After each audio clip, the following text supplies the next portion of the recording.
Hello প্রিয় বন্ধুরা, কেমন আছেন সবাই? আশা করি ভালো আছেন। তো চলে আসলাম নতুন একটা ব্লগ নিয়ে। আমি এমডি আলী হোসেন। আমি মালয়েশিয়া প্রবাসী। তো মালয়েশিয়ার পেনাং রাজ্যের ছোট্ট একটা দ্বীপে আমি কর্মরত আছি।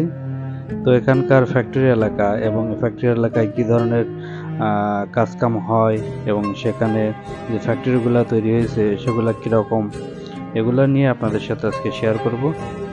আসলে বিদেশে আমরা যখন আসি তখন আমরা কিন্তু অনেক কিছু জানি না, যে এখানে কিভাবে কাজ হয়, এখানকার ভাষা, এখানকার মানুষ, সব কিছুর সাথে আমরা কিন্তু পরিচিত থাকি না।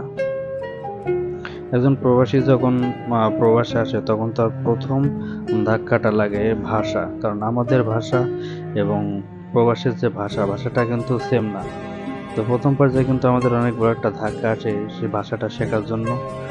তো ছোটবেলা থেকে আমরা যে ভাষাটা মায়ের মুখ থেকে শিখেছি সেটা আমাদের মাতৃভাষা, মায়ের ভাষা, কিন্তু কর্মের কারণে এবং কাজের ক্ষেত্রে আমরা কিন্তু প্রবাসে যখন আসি তখন সেই ভাষাটা আমাদের না চাইলেও ইচ্ছার বিরুদ্ধে আমাদের শেখা লাগে। তো যাই হোক, প্রবাসে আমরা কিন্তু সবাই অর্থের কারণে আসি, আমাদের সংসার এবং পরিবার পরিজনকে ভালো রাখার জন্য। তো দেখতে পাচ্ছেন এটা কিন্তু পুরোটা একটা ফ্যাক্টরি এলাকা।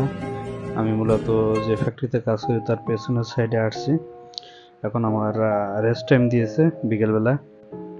মূলত বিকেলবেলায় আধা ঘন্টা আমাদের রেস্ট টাইম দেওয়া হয় ফ্যাক্টরি থেকে রেস্টের জন্য। তো আমাদের ডিউটি টাইম সকাল 8:30 থেকে রাত 9:15 পর্যন্ত। মোটামুটি 12 ঘন্টা আমাদের ডিউটি করা লাগে। তো লং টাইম একটা ডিউটি।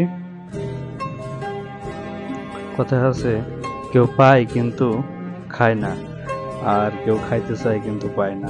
আমরা যারা প্রবাসে আসছি তারা দেখেন, উন্নত রাষ্ট্রে যখন আমরা কাজে যাই তখন তাদের জীবন যাপনের যে কাঠামো সেটা দেখলে আসলেই একদিকে ভালো লাগে এবং একদিকে আমাদের খুবই আফসোস হয়। এদেশের জনসংখ্যা অনুযায়ী জায়গাটা কিন্তু অনেক বেশি। মোটামুটি বাংলাদেশ 4-5টা জোড়া দিলে মনে হয় একটা মালয়েশিয়া হবে।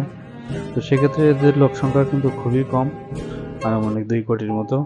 তো সেক্ষেত্রে যেখানে ফ্যাক্টরি এলাকা, যেখানে কর্মস্থল, সেখানে কিন্তু এদের দেখা যায়। তাছাড়া কিন্তু লক্ষ লক্ষ মাইল এরকম ফালানো রয়েছে। আর আমার দেশে মানুষ, এমনও লোক আছে যারা রাস্তায় ঘুমায়, তাদের কোনো মাথা গোঁজার ঠাঁই নাই। আসলে জন্মটা মানুষের কোথায় হবে সে কখনোই বলতে পারে না। তার কপালে যেখানে লেখা আছে সেখানে সে জন্মগ্রহণ করেছে। আমরা এক দেশে জন্মগ্রহণ করেছি এবং হয়তোবা কেউ আমরা মুসলিম জন্মসূত্রে, কেউ হিন্দু, কেউ বৌদ্ধ, কেউ খ্রিস্টান। আসলে এখানে কারোর কোনো হাত নাই। বিধাতা আমাদের কপালে যা লিখে রেখেছেন সেটাই কিন্তু হবে। তো প্রবাসে আসলে বোঝা যায় আসলে নিজের দেশ এবং বিদেশ কতটা পার্থক্য। কারণ দেশে থাকা অবস্থায় আমরা যেখানে সেখানে যাইতে পারি, অনেক কিছু করতে পারি, সব কিছু নিজস্ব। কিন্তু প্রবাসে কিন্তু আপনি সেটা পারবেন না। অনেক কিছু কিন্তু বাধ্যকতা আছে। যেমন ছোট ছোট বাচ্চারাও যদি আপনাকে ধমক দেয় সেক্ষেত্রেও কিন্তু আপনি কিছু বলতে পারবেন না, কারণ এটা কিন্তু আপনার দেশ না। সেক্ষেত্রে অনেক কিছু আমাদের মেনে চলতে হয়, অনেক কিছু আমাদের ধৈর্য ধরতে হয়। অনেক সময় বাচ্চারা বকাবকি করে, অনেক সময় সামান্য বিষয় নিয়ে অনেক রাগারাগি এবং অনেক অপমানিত করে তারা। তারপরে আমরা ধৈর্য ধরে থাকি, কারণ আমরা আসছি পেটের দায়ে প্রবাসে। তো যারা এইভাবে আমরা প্রবাসে কষ্ট করে কাজ করি তারাও কিন্তু একসময় আশা রাখি যে দেশে যে কোনো সময় আমরা ভালো থাকবো। তো এরকম সবাই আশা করে, কিন্তু কতজন প্রবাসী সেই আশাটা পূরণ করতে পারে তা আসলেই অজানাই থেকে যায়। অনেক প্রবাসী আছে যে বছরের পর বছর বিদেশ করে গিয়েও কিন্তু দেশে যে আবার সেই করুণ পরিণতির শিকার হয়। আসলে সবই কপাল, কারণ এত পরিশ্রম করার পরে যখন মানুষ সেই কাঙ্ক্ষিত সুখটা না পায়, তার মতো অভাগা আর দুনিয়াতে কেউ নাই।